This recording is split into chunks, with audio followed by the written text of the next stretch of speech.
মিমের এমন আচরণ দেখে রাফি তার গালে হাত দিয়ে দাঁড়িয়ে থাকলো। তখন মিম আবার বলে উঠল, এই জন্যই বলে কাউকে বেশি মাথায় তুলতে নেই। তোর সাহস কি করে হয় আমাকে এইসব কথা বলার? রাফি তখন বলল, কিন্তু আমি তোমাকে ভালোবাসি, আর তুমিও তো আমাকে ভালোবাসো, তাই না? মিম বলল, একেবারে চুপ থাকবি।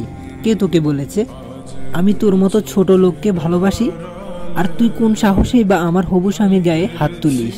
রাফি তখন বলল, তাহলে তুমি আমাকে ভালোবাসতে না? মিম বলল, না, কখনোই না।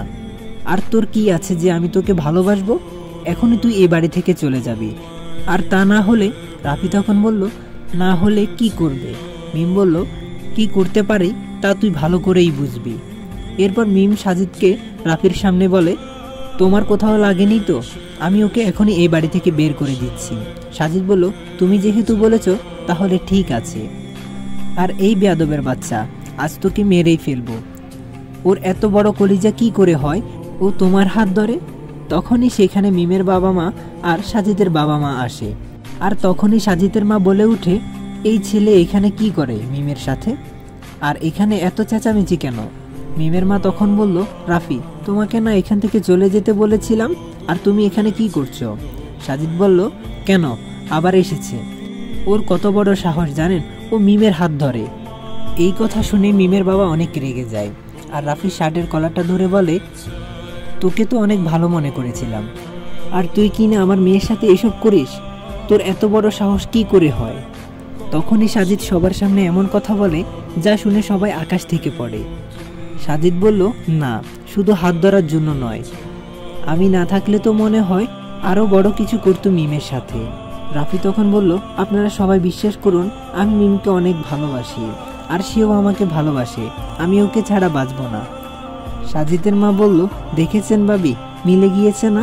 এই ছেলের তাহলে এই মতলব, আর আপনারা বলেন ও অনেক ভালো ছেলে। মিমের বাবা বলল, আমার মেয়ের দিকে চোখ তোলার সাহস কি করে হয় তোর? তুই এই বাড়ি ছেড়ে এখনই চলে যাবি, তা না হলে?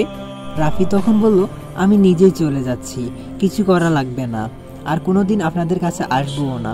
আপনারা ভালো থাকিয়েন, আমি চলে গেলাম। এই কথাটি বলে রাফি মিমদের বাড়ি থেকে চলে গেল। তারপর রাফি সেই মাঝরাতেই রাস্তা দিয়ে হাঁটতে শুরু করে। ঋতুর পরে আজ যাকে সে ভালোবেসেছিল, সেও আজ ঋতুর মতোই ফিরিয়ে দিল তার ভালোবাসার নদীর ঘাট থেকে। রাফি এখান থেকে যাওয়া দেখে সাজিদ ও তার পরিবার যেন স্বস্তি পেয়েছে, আর মিমের বাবা মাও তা দেখে তেমন কিছুই মনে করলো না, কারণ তাদের কাছে তাদের মেয়ের জীবনই আগে, আর পর কখনো আপন হয় না, যা মিমের বাবা মা রাফির সাথে এমন ব্যবহার করেই বুঝিয়ে দিয়েছে। রাফিও মিমদের বাড়ি থেকে বের হয়ে রাস্তায় হাঁটছে। আবারও সেই অজানা রাস্তায় সে এলো। মনে করেছিল এবার সে তার বাবা মায়ের পরিবারের অপূর্ণ ভালোবাসাটুকু পাবে, কিন্তু না, তার সে ধারণাও ভুল হলো। এবার মিম কি তাকে ভালোবেসেছিল? এইসব ভাবতে ভাবতে সে নিস্তব্ধ রাস্তায় মন ভোলা হয়ে হাঁটছে। ঠিক তখনই একটি গাড়ি রাফির সামনে আসে, আর সাথে সাথে গাড়িটি জোরে ব্রেক মারে, আর তার শব্দে রাফিরও হুঁশ ফিরে।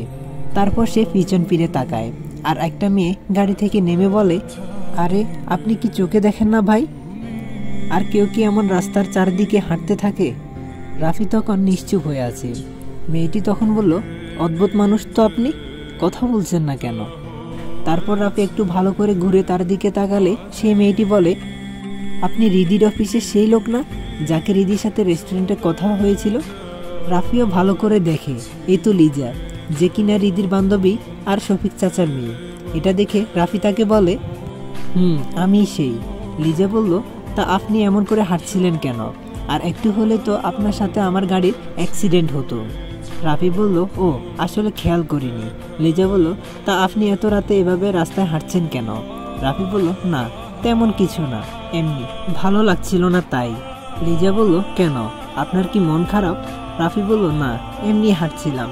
লিজা বলল, তা ভালো কথা, আগের বার তো আপনার নামই জানা হলো না, আপনার নাম কি?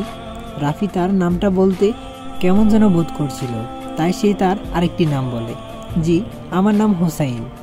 লিজা বলল, তা আপনি এত রাতেও কি এখনও এই রাস্তায় থাকবেন? রাফি তখন বলল, তাছাড়া তো থাকার আর কোনো জায়গা নেই।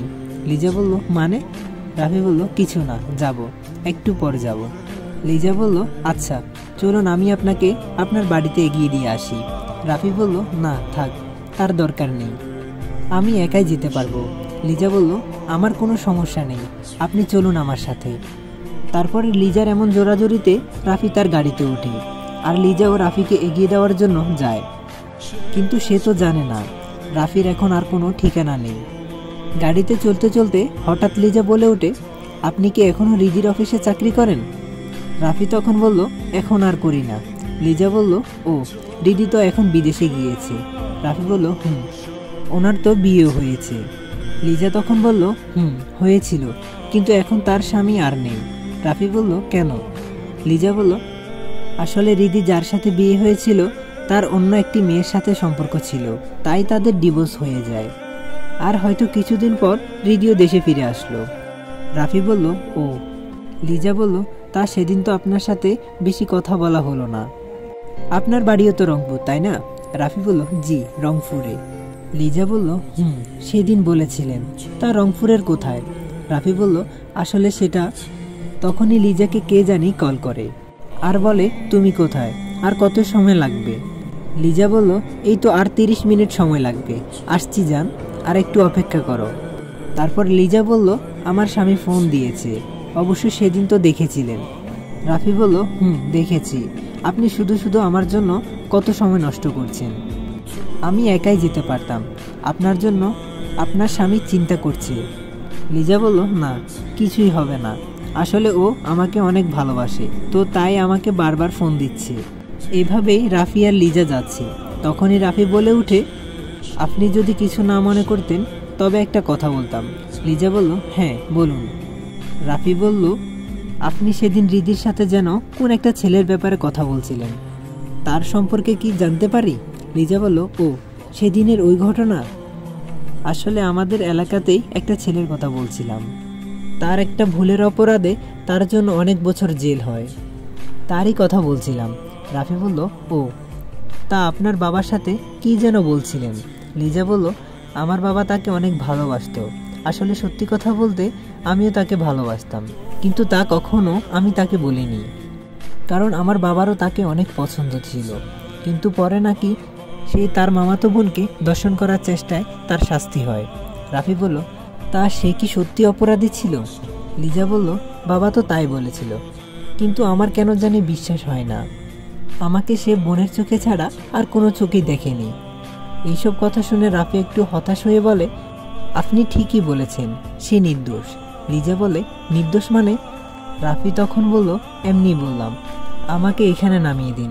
লিজা বলল, কিন্তু এখানে তো কোনো বাসা দেখছি না। রাফি তখন বলল, এর সামনেই আমার বাসা, এখানে আমাকে নামিয়ে দিন। তারপর লিজা তাকে সেইখানে নামিয়ে দেয়। আর নামার পর রাফি লিজাকে জিজ্ঞেস করে, আপনার বাবা কেমন আছে? লিজা বলল, ভালো আছে, কিন্তু হঠাৎ এমন প্রশ্ন করলেন কেন? রাফি বলল, এমনি। আচ্ছা তাহলে যান, আল্লাহ হাফেজ।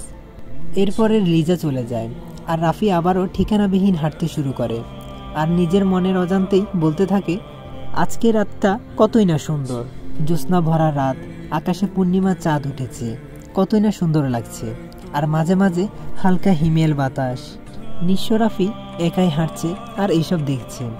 হঠাৎ তার মিমের কথা মনে পড়ে, সাথে সাথে আবারও নিজের মনকে বুঝিয়ে দিল সে এখন অন্য কারো, তাকে শুধু শুধু মনে করে লাভ নেই। এর চেয়ে এই পূর্ণিমার চাঁদের আলো ভরা আকাশ না হয় দেখি। এখন সে আমার কাছে সবচেয়ে আপন, কারণ সে তাকে কোনো অপবাদ দেয় না। এভাবে হাঁটতে হাঁটতে হঠাৎ দেখতে পারে যে রাস্তার ওই পাশে কে যেন বসে কাঁদছে, কিন্তু কে এই নির্জন রাতে কাঁদে? না হলেও রাত 1-2টা বাজবে।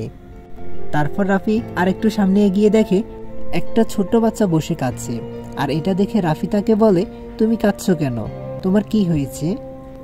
তখন বাচ্চাটা মুখ ঘুরিয়ে রাফির দিকে তাকায় আর বলে, আমি আমার মায়ের কাছে যাব, আর অনেক ভয় লাগছে। রাফি বলল, তুমি এত রাতে এখানে কি করছো, আর তোমার বাড়ি বা কোথায়? বাচ্চাটি বলল, আমি মায়ের সাথে মার্কেটে এসেছিলাম, আর তখন মাকে হারিয়ে ফেলেছি। এই বলে বাচ্চাটি আবারও কাঁদতে শুরু করে। বাচ্চাটি দেখতে অসম্ভব সুন্দর, বয়স মনে হয় 5-6 বছর হবে। আর রাফিও ভাবতে থাকে সে এখন কি করবে, কারণ সেও এখানে খুব একটা বেশি কোনো জায়গা চেনে না।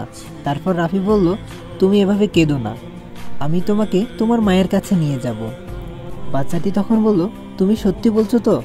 আমার না খুব ভয় করছে। রাফি বলল, কিসের ভয়? আমি আছি না। তার আগে বলো তো, তুমি কাউকে বলনি তোমাকে বাড়ি পৌঁছে দিতে? বাচ্চাটি তখন বলল, আমি যখন মাকে হারিয়ে ফেলি তখন কয়েকজন দুষ্ট আঙ্কেল আমাকে নিয়ে এক জায়গায় যায়। ওরা বলেছিল আমাকে অনেক চকলেট দিবে আর মায়ের কাছে নিয়ে যাবে, কিন্তু তারা আমাকে একটি রুমে আটকে রাখে আর আমাকে কিছু খেতেও দেয় না। তারপর আমি তাদের থেকে লুকিয়ে এসেছি, কিন্তু এখন আমার অনেক ভয় করছে। রাফি তখন বলল, তুমি চিন্তা করো না, আমি তোমাকে তোমার বাড়িতে পৌঁছে দেব। তা তোমার নাম কি?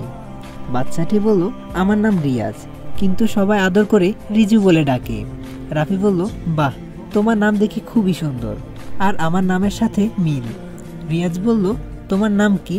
তখন রাফি বলল, আমার নাম রাফি। রিয়াজ বলল, তুমি জানো আমার একটা বন্ধুর নামও রাফি। রাফি বলল, ও তাই নাকি, খুব ভালো, আজ থেকে তাহলে আমরা বন্ধু। রিয়াজ বলল, তুমি সত্যি আমাকে মায়ের কাছে নিয়ে যাবে তো? রাফি তখন বলল, আমরা অবশ্যই যাব, কিন্তু তুমি কি তোমার বাড়ির রাস্তা চেনো? বাচ্চাটি তখন মাথা নাড়িয়ে বলে, না, সে কিছুই চেনে না। এদিকে রাফি আরেক চিন্তায় পড়ে যায়, রাতও অনেক হয়ে গিয়েছে, আর এই বাচ্চাটারই বা কী হবে, তার তো নিজেরই থাকার জায়গা নেই। এইসব ভাবতে ভাবতে রাফি নিজে পাশে বসে যায়। এটা দেখে রিয়াজ বলল, তুমি এভাবে বসে পড়লে কেন? তুমি না বললে আমাকে আমার বাড়িতে নিয়ে যাবে? রাফি বলল, হ্যাঁ, নিয়ে যাব তো। তা তোমার তো কিছুই মনে নেই, মানে কোন রাস্তা দিয়ে এসেছিলে? রিয়াজ বলল, না। এরপর নিশ্চুপ হয়ে আছি। তখন রিয়াজ আবার বলে উঠে, আমার না খুব খিদে পেয়েছে, ওই দুষ্ট আঙ্কেলগুলো কিছু খেতে দেয়নি। রিয়াজের এমন কথা শুনে রাফিও ভাবতে থাকে সে এখন কি করবে, কারণ তারও খিদে পেয়েছে আর তার পকেটে কোনো টাকাও নেই। তারপর রাফি তাকে বলল, তা তুমি কোন মার্কেটে গিয়েছিলে তোমার মায়ের সাথে?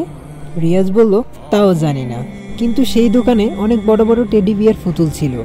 এই কথা শুনে রাফি একটু অবাকই হয়, কারণ এই শহরে এমন বড় দোকান শুধু একটাই আছে। তারই মনে হয় কথা বলছে এই বাচ্চাটি। আর রাফি সেখান থেকে মিমের জন্মদিনে একটা টেডি বিয়ারও কিনেছিল, কিন্তু এই দোকানটি এখান থেকে অনেক দূরে, না হলেও 1 ঘন্টার রাস্তা। রাফি তখন বলল, আচ্ছা, তোমার কাছে কি কোনো তোমার বাড়ির ঠিকানা আছে? রিয়াজ বলল, না। তারপর রাফি ভাবে সে এসব কি বোকার মতো কথা বলছে, তার কাছে ঠিকানা আবার কেন থাকবে? আসলে তারও মাথা আর কাজ করছে না। রাফি তখন বলল, চলো আমার সাথে। রিয়াজ বলল, কোথায়, আমার বাড়িতে? রাফি বলল, চলোই না আমার সাথে। রিয়াজ তখন আবার বলল, আচ্ছা, একটা কথা বলি, তুমিও কি ওই আঙ্কেলগুলোর মতো পচা নাকি? রাফি বলল, না, তুমি এসব কি বলো, আমি হলাম তোমার বন্ধু, আর বন্ধু কি পচা হতে পারি? এই বলে রাফি তাকে নিয়ে হাঁটতে থাকে। যদিও সে জোরে হাঁটতে পারছে না, পারবে বা কি করে, এতটুকু বাচ্চা কিছু না খেয়েও এখনো চলছে। আসলে রাফিরও আর শরীর চলছে না। এদিকে অনেক সময় হাঁটার পরে আমরা সেই দোকানের সামনে পৌঁছে যাই। হঠাৎ ফজরের আজান শুনতে পায় রাফি, তার মানে সে একটা রাত কেটে ফেলেছে আর আরেকটি দিনের শুরু। তারপর রিয়াজ বলে ওঠে, হ্যাঁ, এটাই সেই খেলনার দোকান। রাফি বলল, এখন কি কিছু মনে পড়ছে? রিয়াজ বলল, একটু একটু, আমি মনে হয় ওই পাশ দিয়ে এসেছিলাম। তারপর রাফি তার কথা মতো আরও 2 ঘন্টা হাঁটতে থাকে তার দেখানো পথে। এদিকে রাফি একেবারে ক্লান্ত হয়ে বলে, এবার কি তোমার বাসায় এসেছো? রিয়াজ তখন বলল, ওই তো আমার বাসা দেখা যাচ্ছে। তারপর রাফি দেখে সত্যি সামনে একটা বাড়ি, তবে এই যে সে বাড়ি না, বিশাল রাজপ্রাসাদ। পরে রিয়াজ এক দৌড়ে সে বাড়িতে ঢুকে পড়ে আর রাফি তার পিছনে পিছনে যায়। হঠাৎ একটা বয়স্ক লোকও দৌড়ে এসে রিয়াজকে জড়িয়ে ধরে আর তাকে বলে, নানা ভাই, তুমি এত সময় কোথায় ছিলে? আমরা সবাই কতই না চিন্তা করছিলাম, তোমার মায়ের কি অবস্থা হয়েছিল। রিয়াজ তখন বলল, আমি আর কখনো তোমাদেরকে ছেড়ে যাব না, প্রমিস করলাম। তারপর সেই লোকটি বলে উঠে, রোদেলা, ও রোদেলা, দেখ মা কে এসেছে, আমাদের রাজু ফিরে এসেছে। তখনই একটা মেয়ে সাথে সাথে ছুটে আসে আর রিয়াজকে জড়িয়ে কাঁদতে কাঁদতে বলে, তুমি মাকে ছেড়ে কোথায় গিয়েছিলে আব্বু? আমি কি না ভেবেছিলাম। রিয়াজ তখন বলল, এই তো মা, আমি ফিরে এসেছি, আর জানো এই আঙ্কেলটা আমায় আবার তোমাদের কাছে নিয়ে এসেছে। তারপর রোদেলা আমার দিকে তাকিয়ে বলে, তো হ্যালো গাইস, ভিডিওটি কেমন লাগলো অবশ্যই কমেন্ট করে জানাবেন, আর যদি পার্ট 2 লাগে অবশ্যই কমেন্ট করে জানাবেন। আর যারা চ্যানেলে নতুন তারা চ্যানেলটি সাবস্ক্রাইব করে দিবেন। ধন্যবাদ সবাইকে।